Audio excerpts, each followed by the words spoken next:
you just tried, when I just come up to wake you up, you said, can we do it another time? And I said, we can't do it another time. State of Origins this week. And guess, did I whinge? Did I whinge? Did I lay there and refuse? I got up. I was just a little bit tired. Right now. Jack, put your mic on for a sec, because we are rolling, so we didn't leave this shit in. But Matthew's attitude this morning. Hey. I'm asking Jack. Until you come in then. Now, I don't really care about your attitude so much. I care more about the fact that you walked in and you were just doom scrolling on TikTok, and that triggered the fuck out of me, because I've never seen that before from a man your age. I was trying to find that Tom Dearden thing with that bloke. Well, here's a tip. You're not going to find it by refreshing the home screen the whole time. I wasn't doing it. I was scaring backwards. You're 53 years old, mate. But I wasn't watching middle-aged women dance. But you're 53 years old. Or cute puppies. Although the algorithm will give you that constantly. Yeah, I dobbed myself in when I said to Trish, mate, TikTok, please. It's just like middle-aged women dancing in their bikinis. She goes, yeah, your algorithm. That's the algorithm you set up. They feed you what you want to see. Oh, yeah. Yeah, but you're 53, mate. I don't care how 54 soon. Mate, it's 54 soon. Age is a mindset, right? You don't feel – let me just inform you of something. It doesn't matter if you're 60. I got a mate who's – well, I tell you, Singo, who is into his late 70s, said to me, you know what? You never feel any older than 25. I agree with it. I believe that. I believe once you hit 25, you stay, even though when you look in the mirror, you go, who's that old bloke? You're still the exact same. Yeah. Internally. Yeah. Yeah. I agree with you. I don't know how we got down this track, but what I'm trying to say to you is age is irrelevant, right? And the fact that I'm a little bit shitty this morning has got nothing to do with me not wanting to do this.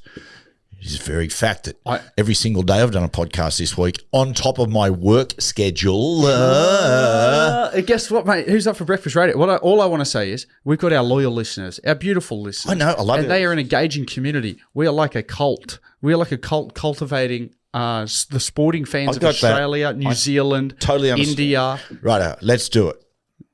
No, you don't want to. You don't like to be told. No, I don't actually, because I get enough of it off your mum upstairs. You go, hey. Guess what? Your head's right and egos, your body can't cash. You'd be surprised. Big check. All right, State of Origin preview. Game Let's get 2. On with it. Yeah, we're doing it, mate. I'm introing it. Jesus, you're such a shit mood. Changes, the first thing we want to talk about. Let's start with Queensland.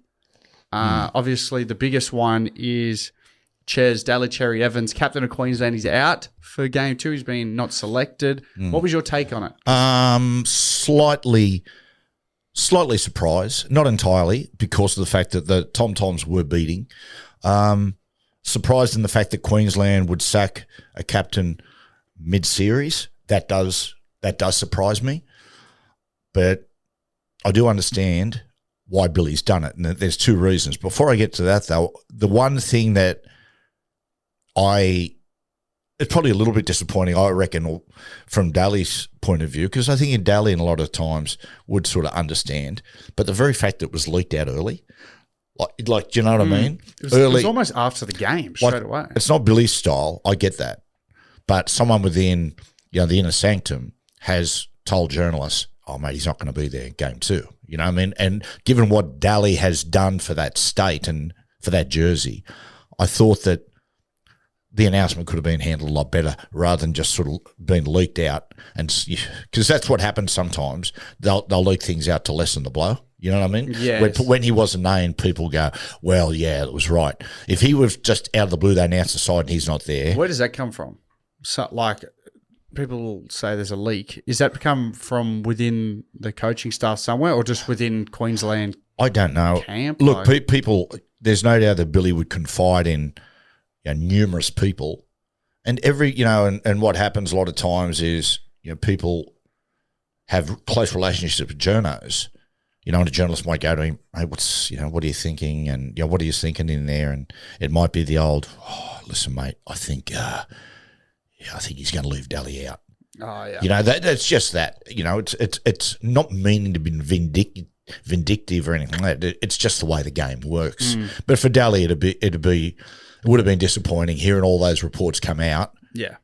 Which turned out come to fruition. I look at the decision, and at the start, I looked at it and I went, oh, it's a big call because he, in my opinion, in game one, he wasn't in terms of their spine players. He was probably their best player anyway in the spine. Yep.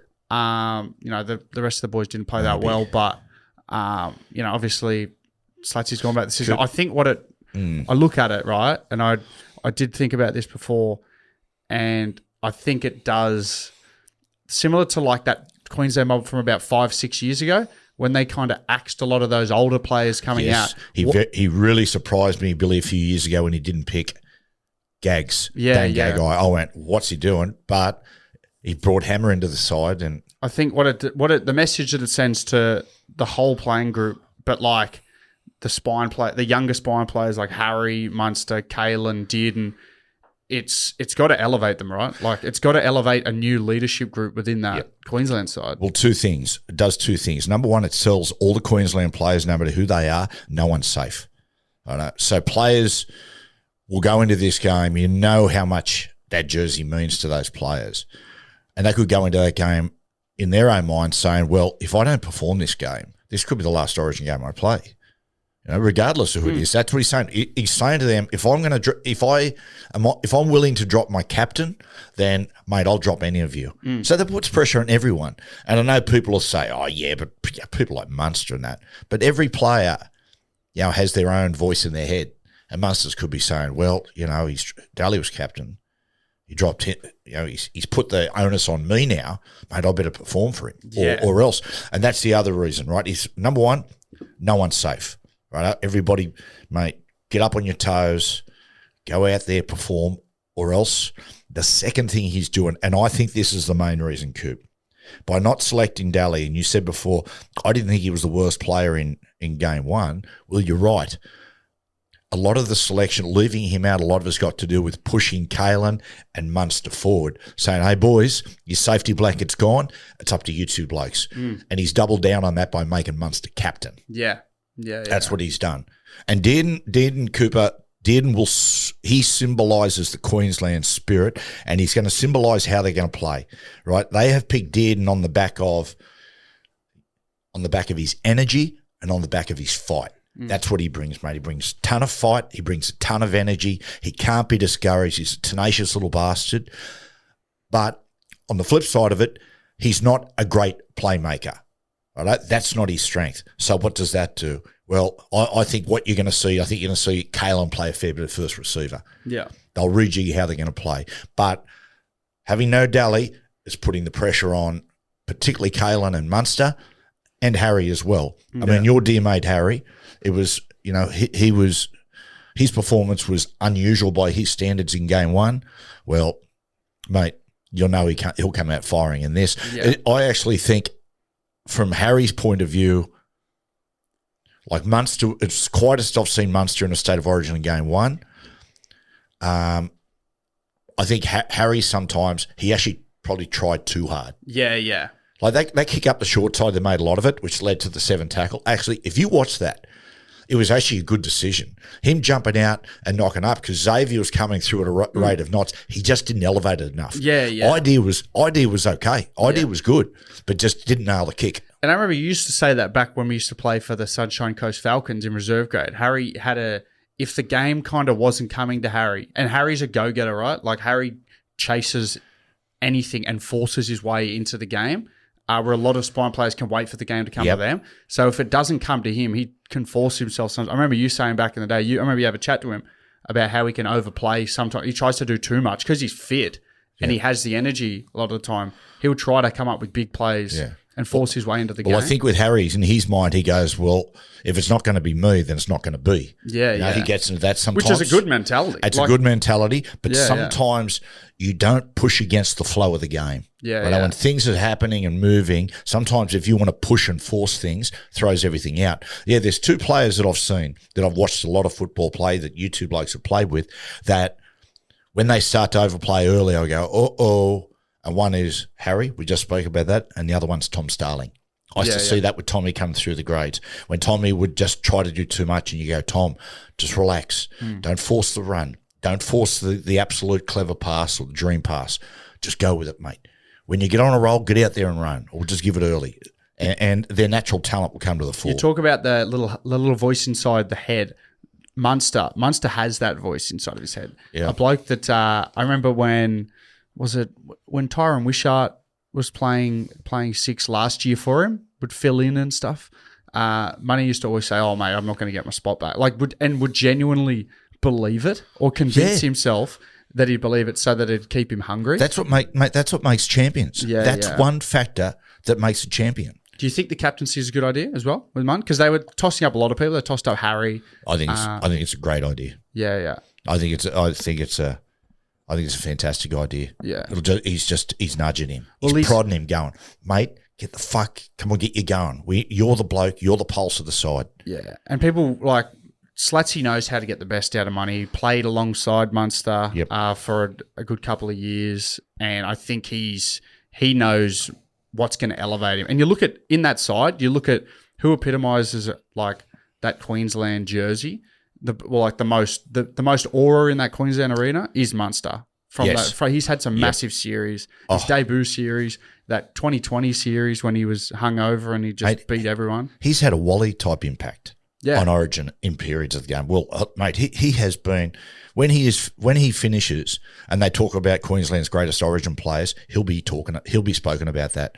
Like Kevy Walters the other night on the show, I asked him about he was the one who gave Munster his debut. Yeah, and I said to Kevy, "Is it true? Is the legend true that training session all week he was horrific?" And he said Munster was so bad at training all week that he ended up grabbing a couple of the Storm players and say, "Hey, listen, I'm serious here. Do I play him? Like, is he going to be okay?" And they said, "Don't worry about it. He'll be fine. When the whistle goes, he'll be fine. He'll find his best." And he got man of the match. Yeah. He used to do that shit all the time too at Melbourne training. Just kick it dead, kick it out on the full, like couldn't kick a dog in the gut. It was horrendous.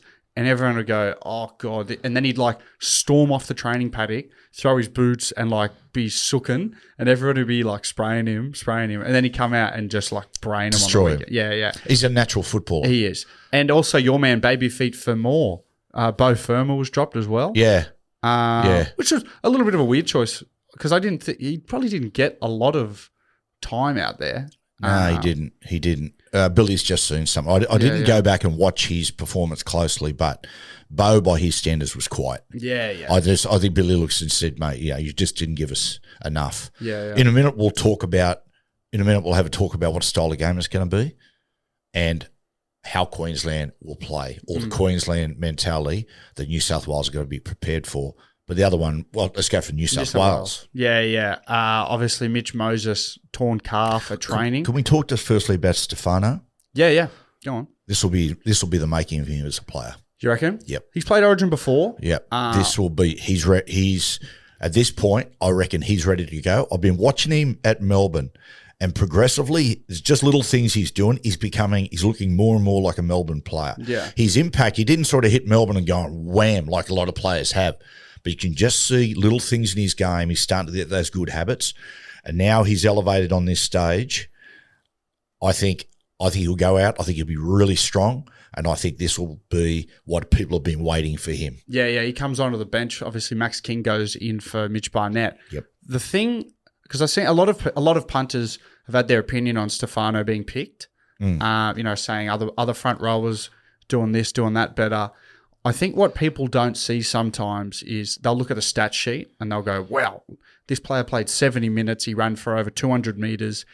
The thing about a club like Melbourne, you barely see a lot of the front rowers run for a heap of metres. Yeah. I remember Jesse Bromwich used to say the same things. Like, mate, I can't remember the last time I've run the metres that Payne Haas and anything like that, Buzz. Yeah. But it's a collective effort. You spread the work out across the road, across the whole team.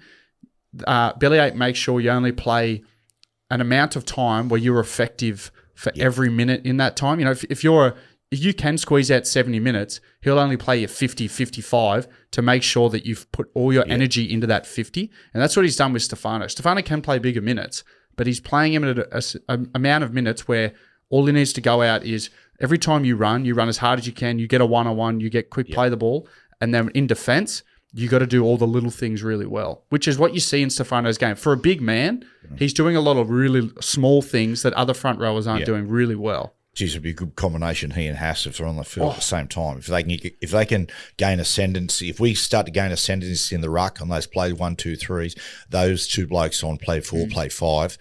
I mean, look, if you're going to ask about, is he ready and all, was the selection warranted? Who was the first person that Laurie Daly would have went up to and asked? Craig Bellamy. Yeah, Craig Bellamy. Yeah. If Bellamy is not the sort of bloke to say, oh, mate, pick him because he's a Melbourne player. He just said pick him because obviously what Bellyache has seen in the last month, go, mate, has seen his improvement and gone, mate, he's ready to go. Well, I think Madge was the first one to give him his Origin debut when he was at the Tigers. And I remember when we were speaking to Madge on the podcast last year, Madge said, was an unbelievable player. He's like, mate, so fit, such a good work ethic. He was like, when he goes to Melbourne, he's just going to get better and better. Yeah. And all the boys down there the first week trained and said he would, for a big man, because you know how hard fitness is, right? Especially for a big bloke. He said never complained once and was just so good in all the training. Yeah. It's a testament to his attitude. Just, Cooper, when we go back into Queensland, just remind me to talk about just their attack.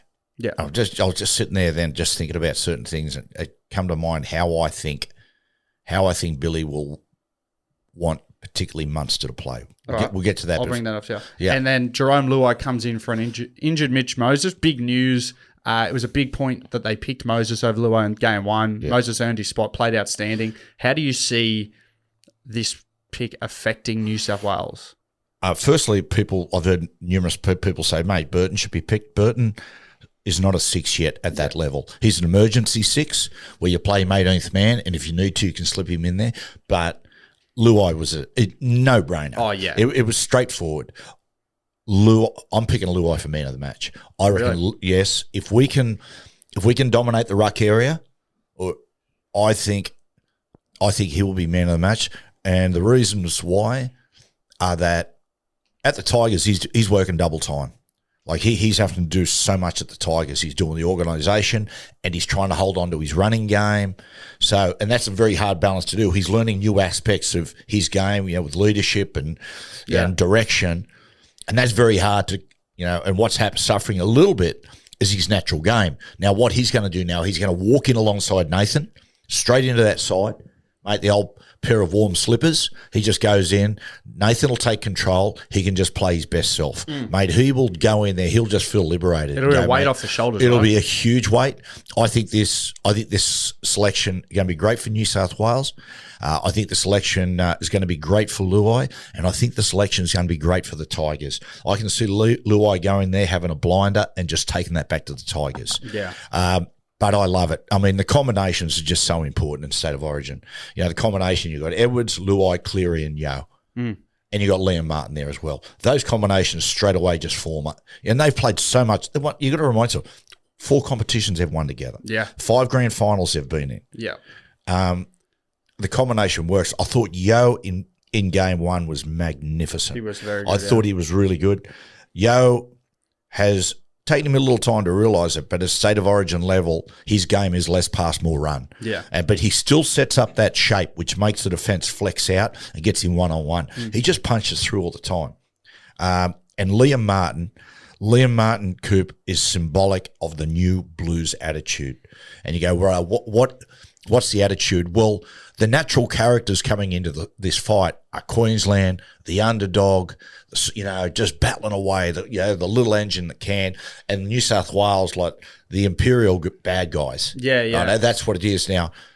What Liam Martin does, Liam Martin plays like an underdog. If you watch him and Angus Crichton, how hard they go at Queensland, and Liam Martin just, the thing that Queensland are great at is that underdog mentality, that fight mentality. Well, he takes them on as far as that attitude is concerned. Yeah. Teams have identities, and that's always been their identity. The underdogs who no one gives them a chance to go out and kill them. Yeah. And then we've always had that villain, even when they were winning 6 in a row. We've always had the Gals and the Greg Birds who they look at him and they go, New South Wales are the villains, Yeah. Queensland don't have a chance, even though they had like the best players in the world. But Liam Martin he gives me like the modern day Greg Bird vibes. You know what I mean? He's got the same thing. He's got that mongrel in him. He goes after halfbacks. Yeah. Well, in different eras when New South Wales dominated, we've had, sitting at the very core of the team have been a club combination and sort of players, I reckon, and I'm only guessing, you may have got this wrong, but that Queenslanders respect and don't hate. It's not like they come from a club like the Roosters who carry that, or Manly that carry that sort of attitude. And that swagger. You got Canberra in the 90s where you had that core of the Canberra side, which was Bradley Clyde, Ricky, Glenn Lazarus, Ricky. And then you go into Joey's era, you got Joey and Bedsy and, Ben Kennedy operating. And, you speak to guys like Gordon. Like Queensland people don't look at New South Wales people and go, oh, look at those elitists. Yeah. You know what I mean? They understand, like, they're hard-working class people. They got the same attitude. And it's the same with people from Penrith. Like I don't think people in Queensland or Ipswich look down at Penrith and go, oh, look at those flash Harry bastards. They look at the inner city clubs and they can scoff at them. But like you said, like Newcastle, Canberra, and those inner west sides like Penrith and Bulldogs, they're hard-working towns. Knockabout blue-collar towns. And Penrith is that, mate. You've got tough people. Like they're going to look at, someone from Ipswich going to point to, Critter and Luai, who are from Mount Druitt, and go, oh, mate, those flash Harrys. We've flipped the script a lot of times. Like those young blokes like, Toa, that come out of those tough areas in the western suburbs. Like, they're going after the Queenslanders. Yeah. It's just a different, people might scoff at that, but it's just a completely different narrative, and a narrative that doesn't suit these Queensland players. Well, it's hard for them to draw motivation in there. And I can't imagine Bill would be able to, in years gone past, Wayne Bennett could go up on the whiteboard and go, look at this bloke, and really fuel the fire and get them angry for things that they've said in media and whatnot. Go, this bloke lives in Sydney's eastern suburbs. He's talking shit about you guys who've grown up hard, in Rockhampton. He can't have a picture up there of Brian Toto and go, hey, this bloke who grew up on the foot of the mountains, mate, who drinks 6 Coke Zeros on game day. That's Stephen Crichton, mate. He'd be sitting now, mate, eating his caviar, thinks he's better than you guys.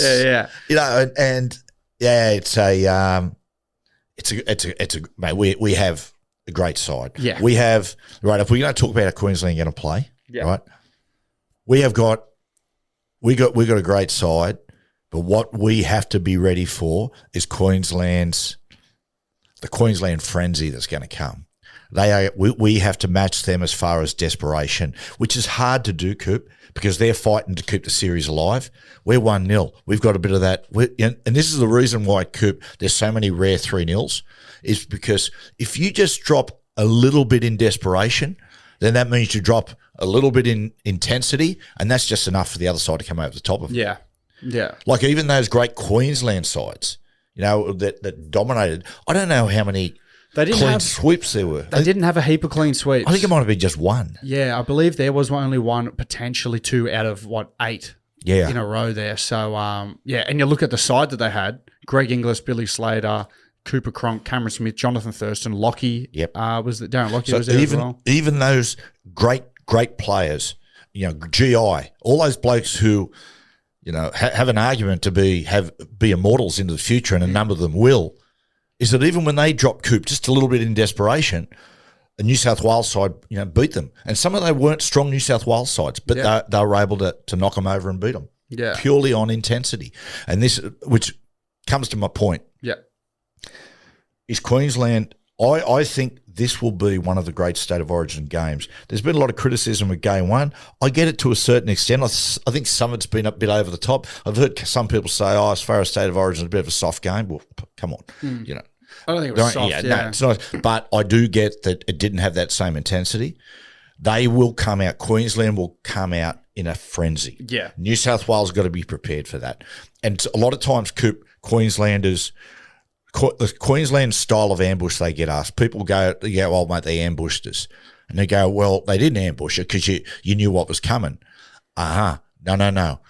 we knew what was coming. We just underestimated the intensity of it. Yeah. Right? As much as we're saying, mate, they're going to come out in a frenzy, right? You know it's going to be probably 10, 15% more than we're anticipating. And you look game one, that first 15 minutes, I think the penalty count was a lot. There was a couple errors. You rarely see a state of origin in that first 10 minutes where there's broken play, where there was about 3 or 4 passages where the play stopped. Yeah. I think this game too, you'll see, like you said, there's been a lot of talk around the penalty count, the referees. There's been a lot of talk about the quality of the game, people slamming it.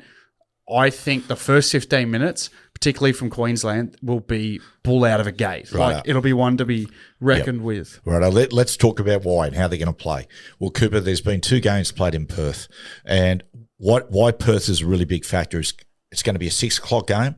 In Perth, it's always a dry, fast track, which means we can move the ball around the park. It suits the way we want to play.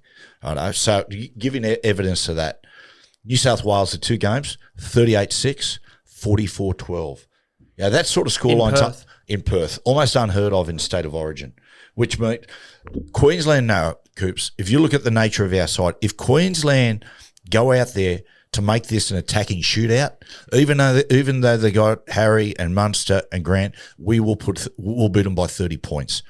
What Queensland want to do, mate, they want this to be a tough centre field battle. That's what they want. So this is the thing. The bloke who's going to have the most pressure on him in this game is the referee.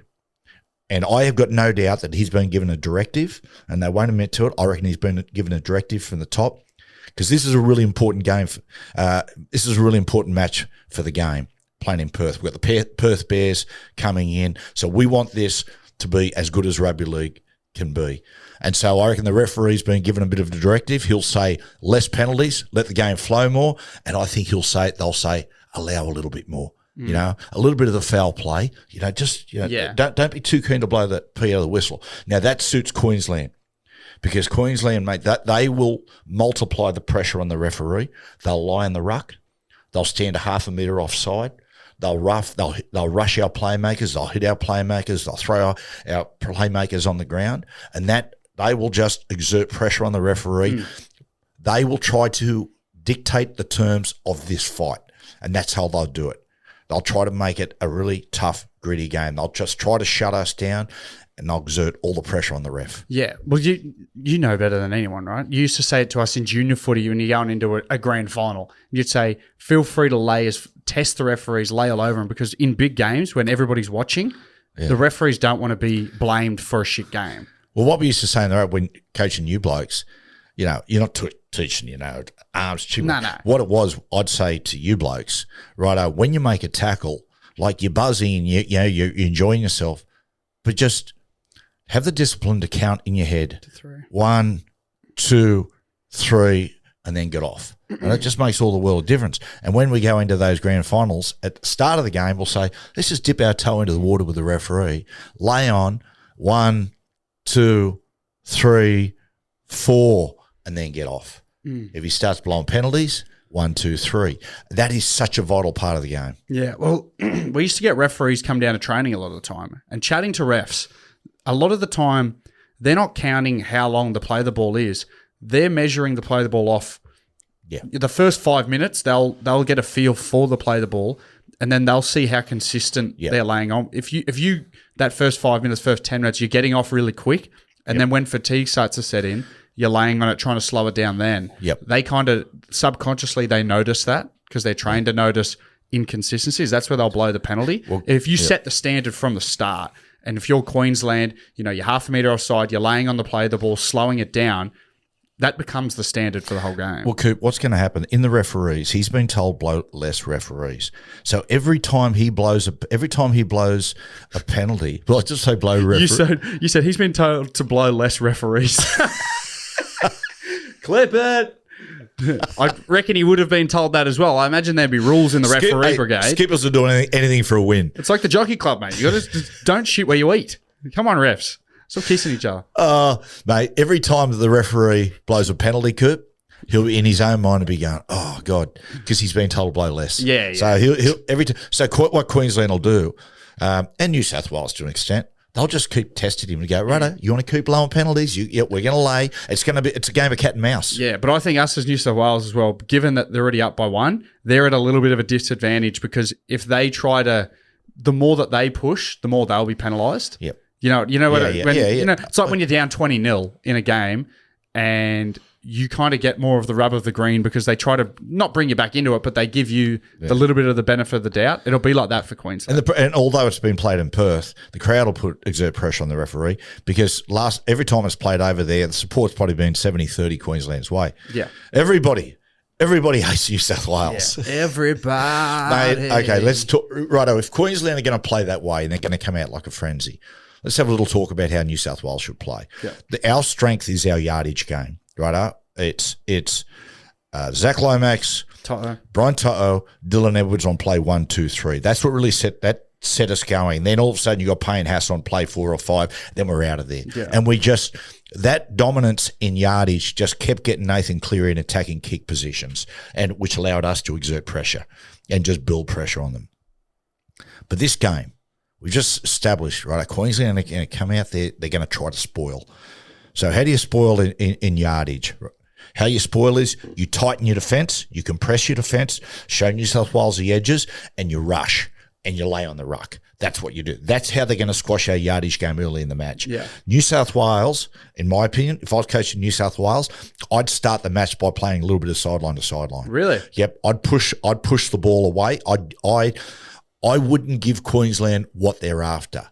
They want physicality and confrontation. Don't give it to them early. As soon as we start to get just a little bit of momentum, push the ball to Latrell or Critter on the other side. Right? And what that does, Coop, it moves around the Queensland forwards, makes them travel around the park, which starts to fatigue them. But the other thing it does, it gives us one-on-one tackles. Right? They're going to try to get lots of players in the tackle to really slow our rate. So move the ball around, shift it around, get one-on-one tackles, get your momentum that way. Almost you can move the ball to an edge with Critter.